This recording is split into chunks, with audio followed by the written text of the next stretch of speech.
तो आज का जो हमारा जो सब्जेक्ट है, जो शीर्षक है, वो ये है परमेश्वर के वचन की सामर्थ। क्योंकि हम प्रभु के वचन में हम सीख रहे हैं प्रभु का वचन क्यों हमारे जीवन में महत्वपूर्ण हिस्सा रखता है, क्यों हमारे जीवन के लिए महत्वपूर्ण चीज है। सो आइए हम वचन में देखते हैं नए नियम की पुस्तक यूहन्ना की किताब, इसका 8 अध्याय, इसका 31 और 32 पद में हम लोग मनन करेंगे। तब यीशु ने उन यहूदियों से जिन्होंने उस पर विश्वास किया था कहा, यदि तुम मेरे वचनों में बने रहोगे तो सचमुच मेरे चेले ठहरोगे। तुम सत्य को जानोगे और सत्य तुम्हें स्वतंत्र करेगा। बस क्या कहता है प्रभु का वचन, देखो कितनी सुंदर बात लिखी है। प्रभु यीशु मसीह ने कहा कि यदि तुम मेरे वचन में बने रहोगे, क्या कहा प्रभु ने? यदि तुम मेरे वचन में बने रहोगे तो सचमुच मेरे चेले ठहरोगे। अभी मैं आप लोगों को क्यों कह रहा था कि प्रभु का वचन नीचे उपलब्ध है, आप सब लोग लिया करें। और मैं हर बार, चाहे वो कोई भी सभा हो, मैं सबसे पहले हाथ खड़ा करके पूछता हूं कितने लोग अपने साथ प्रभु का वचन लेकर आए हैं।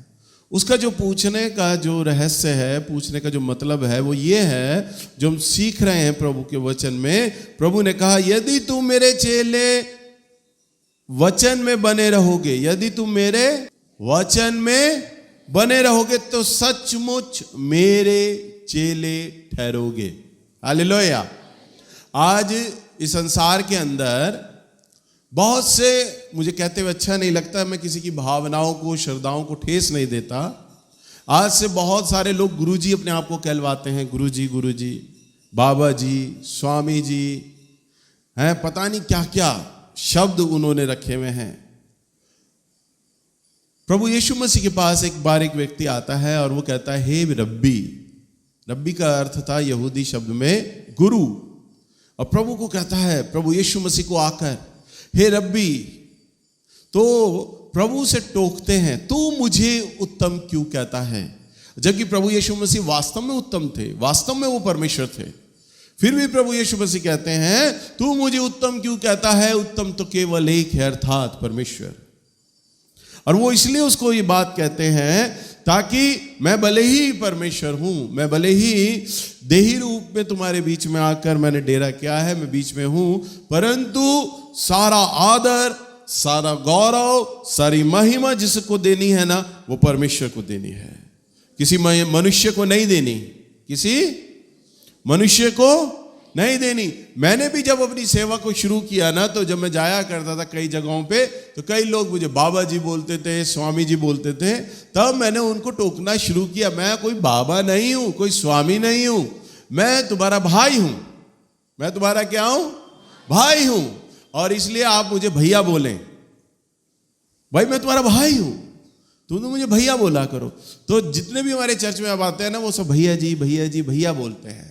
भाई एक पारिवारिक संबंध है, इसमें मैं गुरु नहीं हूं। मैंने अपने आप को गुरु नहीं कहलवाया कि भाई आप मुझे अपना गुरु माने, मुझे स्वामी बोले। स्वामी सुनना किसके अच्छा नहीं लगता, आज स्वामी बना हुआ होता मैं, इससे भी अच्छी चेयर होती मेरी, हैं, गुरु जी बन जाते। सब लोग लॉकेट में अपनी फोटो रखते मेरी, पर नहीं।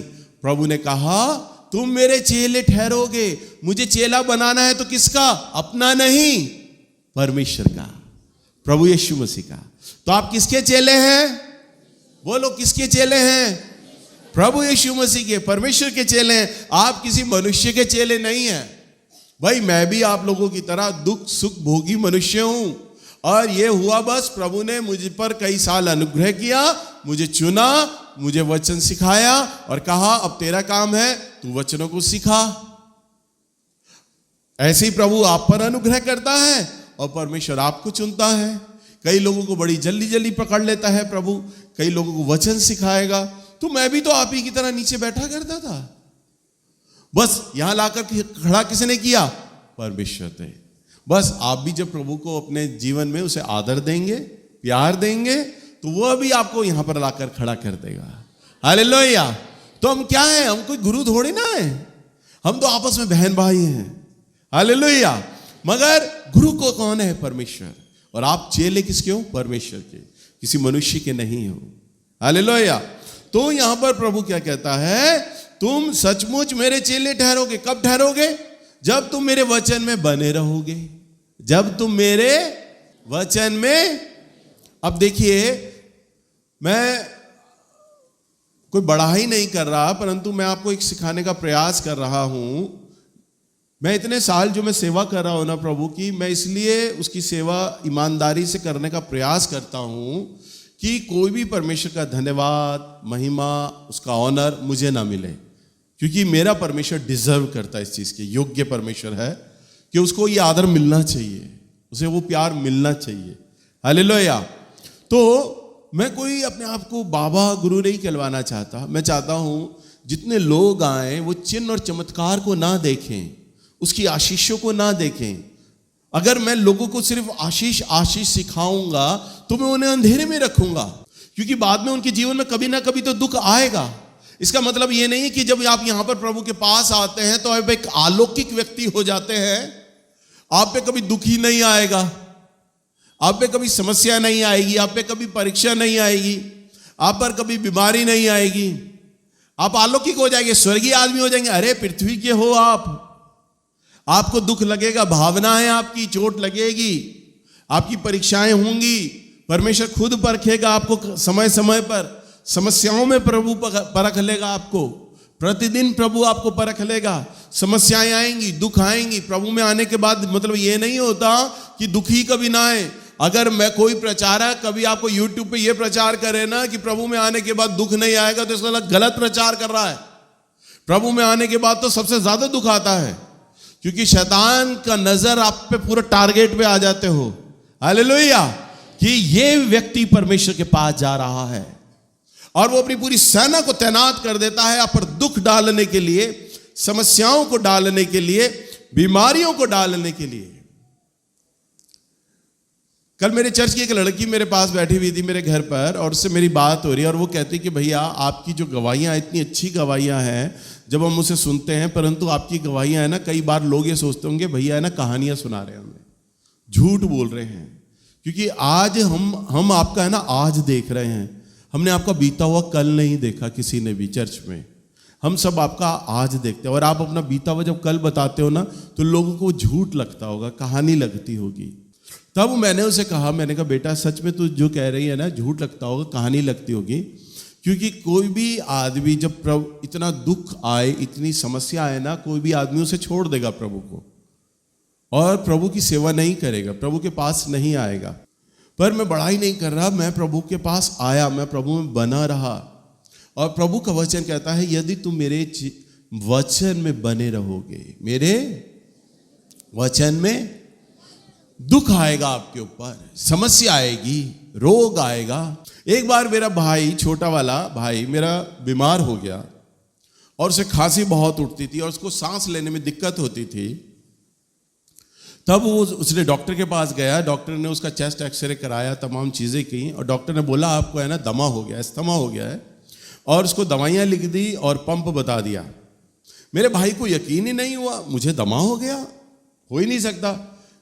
मेरा भाई किसी और दूसरे बड़े अस्पताल में गया, वहाँ पर बड़े बड़े डॉक्टरों को से दिखाया, और दमे का अस्पताल था वो, वहाँ जब गया तो वहाँ पे भी उसको डिक्लेयर कर दिया गया, बता दिया गया कि आपको दमा हो गया है, आपको इनहेलर लेना है, और अब आपको सारी जिंदगी सांस लेने में दिक्कत रहेगी, आपको इनहेलर लेना है। मेरा भाई मुझे बोलता, मैं अस्पताल में भाई गया ना, मैंने छोटे छोटे बच्चों को, 4-4, 5-5, 8-8 साल के बच्चों को दमे में देखा वहाँ पर अस्पताल में, और वो छोटे छोटे बच्चे खांस रहे हैं, और उनके वो ऑक्सीजन लगी हुई है, उन बच्चों को ऑक्सीजन लेने में दिक्कत हो रही है। मेरे भाई ने एक बड़ी अच्छी चीज कही, अब सुनो ध्यान से। उसने कहा कि ये सब बीमार हैं और अभी तो इन बच्चों की लाइफ शुरू भी नहीं हुई और ये बीमार पड़ गए और ऐसे रोग में आ गए। जवान लोग आए हुए हैं, ये सारी जिंदगी खांस खांस के और एक एक सांस के लिए ऐसे लड़ा करेंगे। मेरा भाई कहता, मुझे तो आशा थी, मुझे तो मालूम था मेरे लिए प्रार्थना होगी और मैं ठीक हो जाऊंगा, पर मैं उन लोगों का सोच रहा था कि वो सारी जिंदगी कैसे जिएंगे। बीमार वो भी हैं, बीमार हम भी हैं, समस्याएं वहां भी हैं, समस्याएं हमारे पास भी हैं। जब आप प्रभु में नहीं होते समस्याएं तब भी होती हैं। जब आप प्रभु के पास नहीं होते बीमारियां तब भी होती हैं, परंतु जब प्रभु में आ जाते हैं, जब प्रभु के पास आ जाते हैं तो बीमारियां हैं, दुख है, समस्या है, परंतु यहां एक आशा है। क्या है यहां पर? मेरा परमेश्वर मेरे रोगों को चंगा कर सकता है और वो कर देगा। हालेलुया, ये आशा है। दुख आया है, समस्या आई है, कोई बात नहीं, अभी हम गा रहे थे ना, तू रखता है मुझ पर नजर, अभी गा रहे थे ना अभी सभी लोग, तो वास्तव में वो नजर रखता है, हमारे दुख को जानता है, हमारी समस्या को जानता है, हम कैसे दिन में जी रहे हैं वो जानता है, घर में पैसा नहीं है वो जानता है, घर में खाने को नहीं है वो जानता है, उसकी नजर है मुझ पर। और अगर आज मेरे घर में पैसा नहीं है तो जरूरी नहीं कि मेरे ऊपर कोई श्राप है, बंधुआई है, पर वो जानता है और वो मुझे तैयार कर रहा है ताकि मैं उसके वचन में बना रहूं। हालेलुया। अब का तो मालूम नहीं, जब मैं छोटा हुआ करता था तो मैं नर्सरी जाता था और मेरे मम्मी पापा बताते हैं, और मुझे कुछ कुछ हल्का हल्का धुंधला धुंधला याद है, जब मैं नर्सरी जाता था वहाँ 2 बिस्कुट मिलते थे बड़े मीठे और उनमें खुशबू आती थी। अब तो मिलावट का ज़माना है, किसी बिस्कुट में मिठास भी नहीं रही और ना खुशबू आती, उसमें बड़ी खुशबू आती थी। और जो स्कूल था ना वो प्राइवेट स्कूल, बच्चों को लुभाने के लिए कि बच्चे रोज़ क्लास में आए, स्कूल में आए, उन्हें 2-2 बिस्कुट मिलते थे खुशबू वाले मीठे खाने को। तो बच्चों को लालच होता है, भाई बिस्कुट मिलेगा इसलिए हम जाएंगे क्लास में। पर टीचर का बच्चों को बुलाने का क्या मतलब होता है? उन्हें बिस्कुट खिलाना नहीं, उनको पढ़ाना होता है। समझ पा रहे हैं ना? उन्हें पढ़ाना होता है। तो मैं भी इसी लालच पे जाता था। कई बार मैं छुट्टी करने का दिल करता था, मम्मी मुझे बताती थी कि बेटा तू छाती पे नहीं पकड़ लिया करता था और कहता था मम्मी मेरे पेट में बड़ा दर्द हो रहा है। तो वह हंसते थे और वो कहते थे अच्छा तुझे दर्द हो रहा है, ऐसा कर तुझे स्कूल में 2 बिस्कुट मिलेंगे ना, तो खाएगा ना, तेरा पेट ठीक हो जाएगा। तो मुझे बिस्कुट याद दिलाते थे ना, मुझे फिर स्कूल याद, हाँ तैयार करो मैंने स्कूल जाना है। हालेलुया। तो प्रभु भी है ना, जानते हैं कि अगर मैंने आप लोगों को बिस्कुट नहीं दिया ना तो आप वचन नहीं सीखोगे, परंतु परमेश्वर का जो मेन उद्देश्य है ना वो आपको वचन सिखाना है। हालेलुया। आपको क्या है?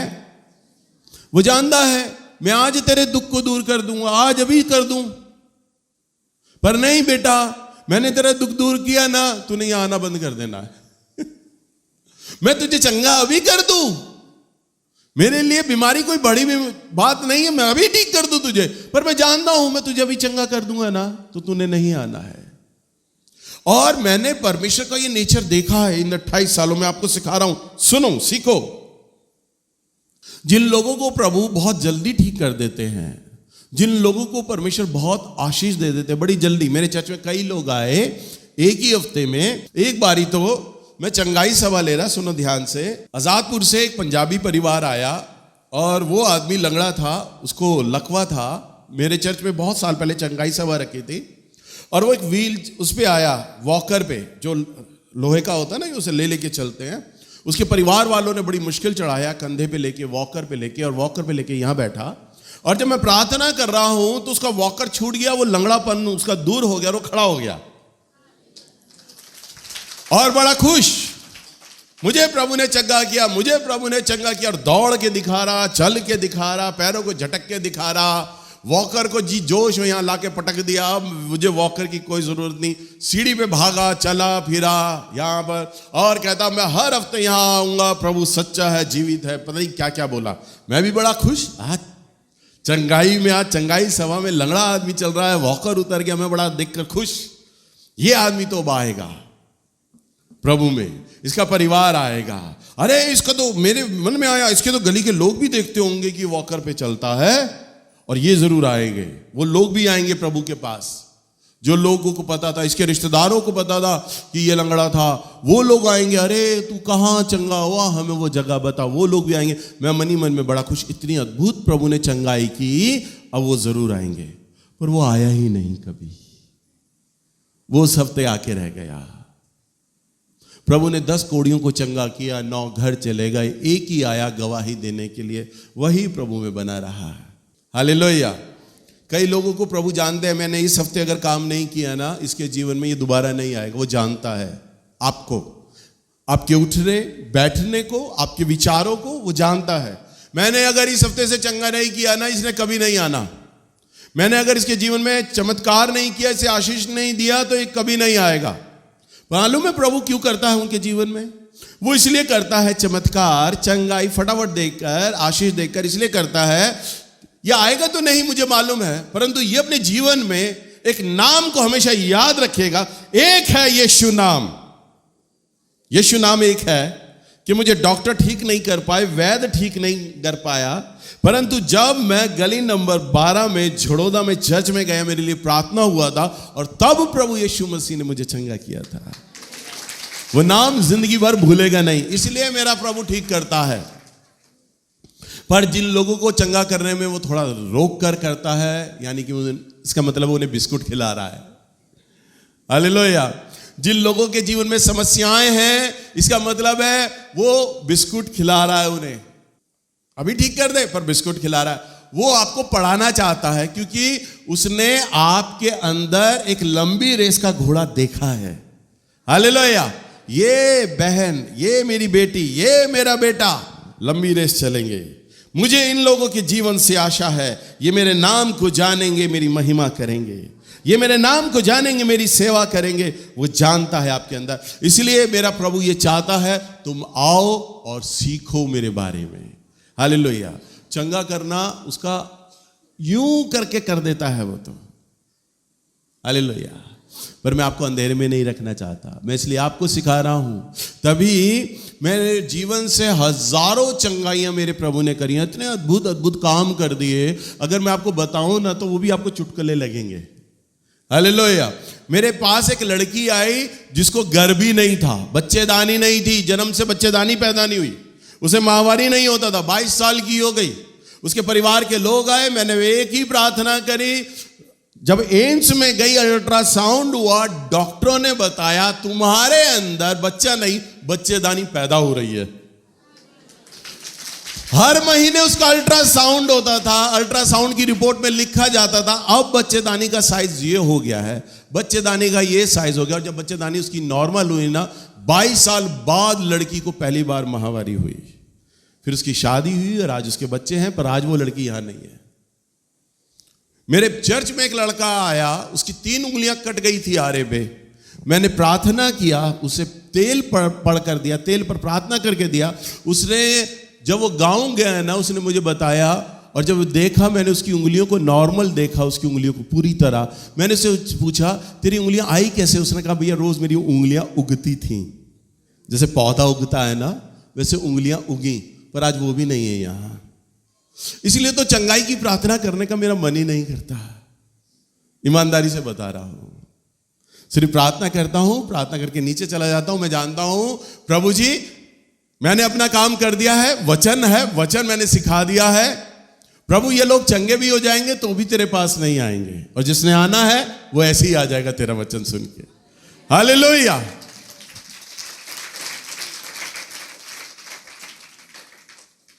पिछले हफ्ते मैं अपने प्रभु की सामर्थ को दिखाना चाहता था, तो मैंने नारे लगवा दिए थे। नारों में प्रभु सारे लोग चंगे हो गए थे।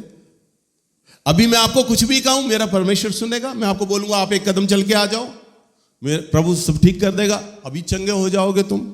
मैं आपको यूं ही बोल दूं, तुम अपनी जगह से खड़े हो, जितने बीमार लोग हो माइक पकड़ो, माइक पकड़ के आओ, गवाही देने लगो, अभी तुम ठीक हो जाओगे। मेरा प्रभु सुनेगा। नैल्स मेरा बेटा बोल रहा है, जो बीमार है वो माइक पकड़ के गवाही देगा। तो जब तक तुम यहां आओगे ना, 7-8 कदम चल के तुम चंगे हो जाओगे। मेरा प्रभु चंगा कर देगा। हालेलुया। पर आपको चंगा करके मुझे नरक में भेजना नहीं है। मैं अपने प्रभु के काम को जानता हूं। मेरा परमेश्वर आपको वचन सिखाना चाहता है। वो चाहता है यदि तुम मेरे वचन में बने रहो। क्या बोलता है? क्या बोलता है? तो आपके जीवन में सबसे महत्वपूर्ण क्या चीज है? परमेश्वर का वचन। क्या है? चंगाई महत्वपूर्ण नहीं है, धन महत्वपूर्ण नहीं है, आशीष महत्वपूर्ण नहीं है, परमेश्वर का वचन सबसे महत्वपूर्ण है। तुम मेरे वचन में बने रहोगे। यानी अगर आप प्रभु के संग जुड़े हैं तो ये परमेश्वर का नेचर है, स्वभाव है, उसका गुण है कि वो चंगा कर देगा। मेरे से आप प्रार्थना नहीं भी कराओगे ना और वचन सुनोगे बैठे बैठे तो चंगे हो जाओगे। हालेलुया। आज चलो यही करें, यही करें। तुम दिल से वचन सुनो, मैं बोल रहा हूं, तुम दिल से वचन सुनो परमेश्वर का, अभी सुनो, और वचन के बाद मैं तुम्हारी गवाहियां लेने जा रहा हूं, तुम चंगे हो जाओगे। वचन सुनते सुनते वचन, मैं कोई प्रार्थना नहीं करूंगा, बिल्कुल भी प्रार्थना नहीं करूंगा, बिल्कुल प्रार्थना नहीं करूंगा, और मेरा परमेश्वर सुन रहा है मेरी बात को। वचन सुनो आप। और जितने बीमार लोग हैं, अब ध्यान से सुनो, हाँ ध्यान दिया, हाँ अब आई मुद्दे की बात। तो जितने बीमार लोग हैं ध्यान से सुने, जिनके परिवार में समस्याएं हैं ध्यान से सुने, प्रभु के वचन को सुने ध्यान से। कोई प्रार्थना नहीं होगी, बस प्रार्थना के बाद मैं आपसे पूछूंगा कितने लोग चंगे हो गए हैं, हाथ खड़ा करके बताओ, तो आप बताना मुझे। मेरा प्रभु वचन को सुनते सुनते चंगा कर देगा आपको। मेरे आत्मिक पिता के आश्रम में एक व्यक्ति को लाया गया और उसके माँ बाप ने उसे दरवाजे पर छोड़ दिया, आश्रम के दरवाजे पर छोड़ दिया। आपने देखा होगा कई भिखारियों को जो सड़क पर चलते पटरा लेके, व्हील चेयर होते उस पे, छोटे छोटे पहिए, वो उस पर रगड़ रगड़ के चलते हैं, और उसके माँ बाप उसे दरवाजे पर छोड़ गए। आश्रम के लोग हैं, अब इसको संभालेंगे, इसका बाथरूम पॉटी दरवाजे पे कराना पड़ता। देखो मैंने वचन का बोला ना तो उबकाइयां आने लगी, शैतान हड़बड़ा गया। अरे वचन में सामर्थ है, हालेलुया। दुष्ट आत्माएं गवाही देती हैं प्रभु आ चुके हैं, हालेलुया। मेरा परमेश्वर आपको चंगा कर रहा है। और आश्रम में छोड़ दिया, बिल्कुल व्हील चेयर पे, और भैया के पास्टर्स लोग, भैया के साथ काम करने वाले लोग सब उस व्यक्ति को लेकर आए। उन्होंने बोला कि भैया इस आदमी के परिवार के लोगों ने इसे छोड़ दिया है, अब क्या किया जाए, आप प्रार्थना करो कि ठीक हो जाए। भैया ने कहा जब मैं वचन देता हूं ना हर रविवार, तुम इसको पीछे बैठाया करो, ये वचन सुना करेगा। और भैया ने उसके लिए कोई प्रार्थना नहीं किया, वो पीछे बैठ के प्रभु का वचन सुनता था, और वचन सुनते सुनते वो चंगा हो गया। और आज भैया के चर्च में सेवक है, पास्टर है, भैया ने उसकी शादी करी, बच्चे हैं। जब उसके माँ बाप को ये पता चला हमारा वो लड़का जिसे लकवा था आश्रम में रहकर वो चंगा हो गया, ठीक हो गया, उसके माँ बाप उसे लेने के लिए आए और बोला अब तो तू घर चल।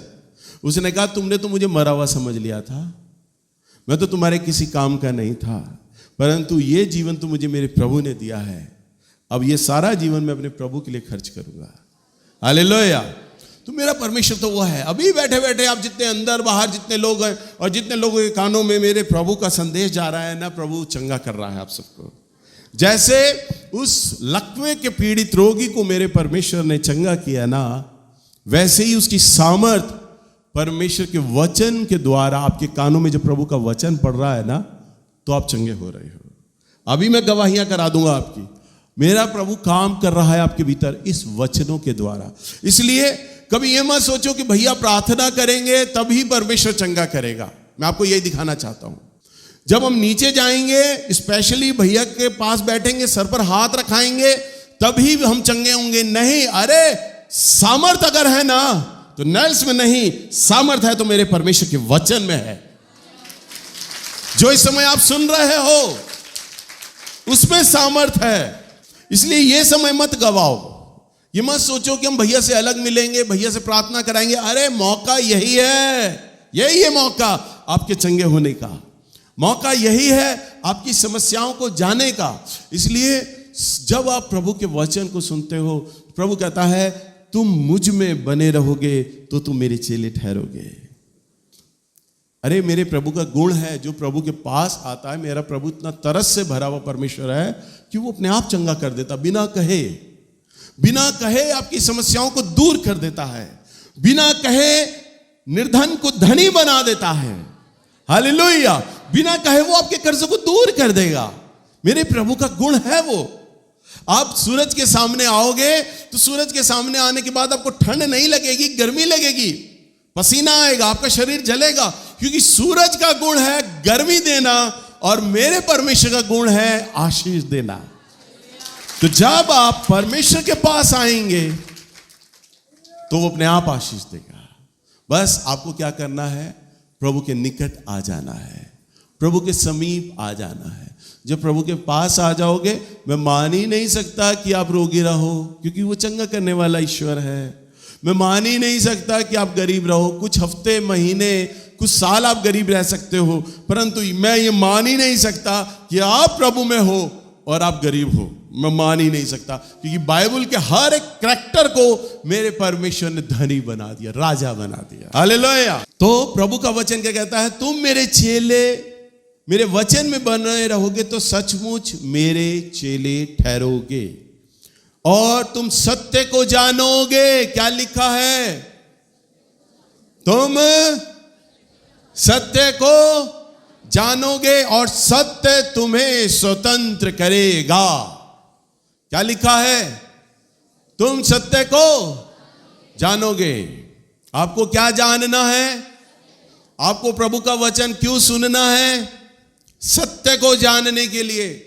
सच्चाई क्या है वो जानने के लिए। प्रभु का वचन हम जितना हम पढ़ते हैं ना, हम सच्चाई जानते हैं। और लिखा है तुम स्वतंत्र होगे और सत्य तुम्हें स्वतंत्र करेगा। सत्य क्या करेगा भाई? स्वतंत्र करने का मतलब क्या? आजाद करना। आजाद आप क्या हो गए भाई? क्यों आजाद हो गए? तो इसका मतलब है कौन आजाद होता है? जो गुलाम हो। कौन आजाद होता है? इसका मतलब आप गुलाम हो। तभी तो प्रभु का वचन कहता है तुम्हें वो स्वतंत्र करेगा। इसका मतलब तुम गुलाम हो। किसके गुलाम हो? शैतान ने तुम्हें गुलाम रखा हुआ है। तुम्हारे मन पर ऐसी पट्टियां, ऐसा अंधकार डाला हुआ है कि तुम परमेश्वर को ना कभी समझ पाओ। ऐसा धुंधलापन डाला हुआ है अज्ञानता का कि तुम कभी ना सीख पाओ। ऐसी पट्टियां तुम्हारे मनों पे डाली हुई हैं, तुम्हारे दिलो दिमाग पे डाली हुई हैं, जो तुम बचपन से देखते सुनते आए हो, पढ़ते आए हो, उसी को सच जानो। प्रभु कहता है तुम सच को जानो, सत्य को जानो। क्या करो? सत्य को। प्रभु यीशु मसीह के पास एक व्यक्ति आता है और कहता है प्रभु जी सत्य क्या है? प्रभु यीशु मसीह ने कहा सत्य, मार्ग और जीवन मैं ही हूं। मैं ही हूं। मैं ही हूं। मैं भी नहीं लगाया। भी का मतलब होता option A, option B, option C, option D. ही का मतलब अकेला मैं ही बचा हूं, मैं ही हूं। क्या कहा प्रभु ने? मैं ही हूं। अगर मैं ये बोलूं इस कलीसिया में प्रचारक सिर्फ मैं ही हूं, तो इसका मतलब क्या है? नैस भैया आप ही अकेले हो, इसका मतलब आप ये कह रहे हो और कोई प्रचार नहीं कर सकता।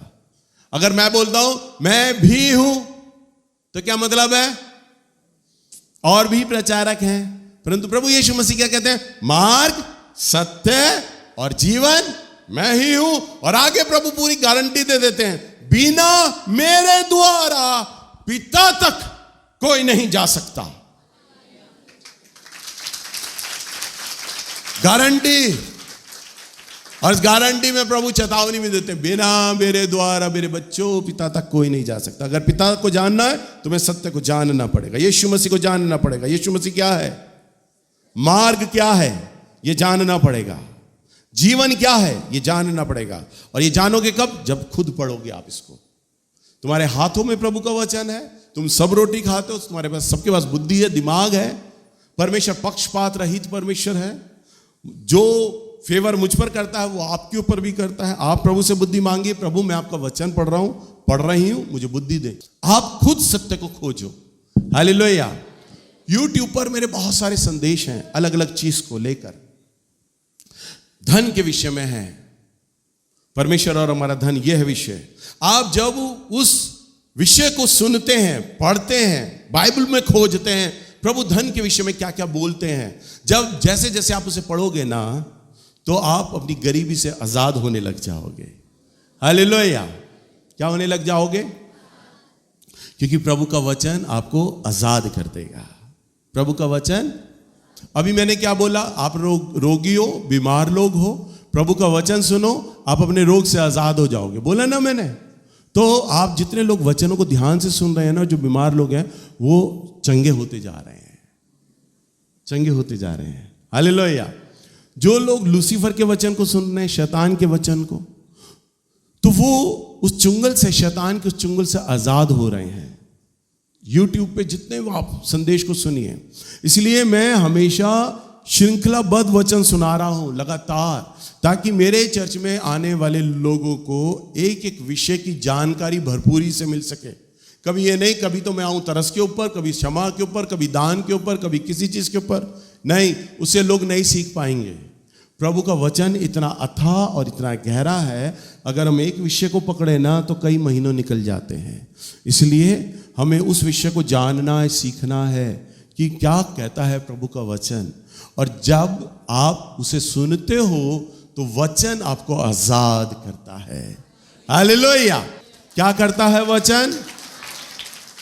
तभी मैं आप लोगों को जोर देता हूं, कितने लोगों के हाथों में प्रभु का वचन है, कितने लोग प्रभु का वचन पढ़ रहे हैं, मैं तभी आप लोगों को जोर देता हूं। हालेलुया।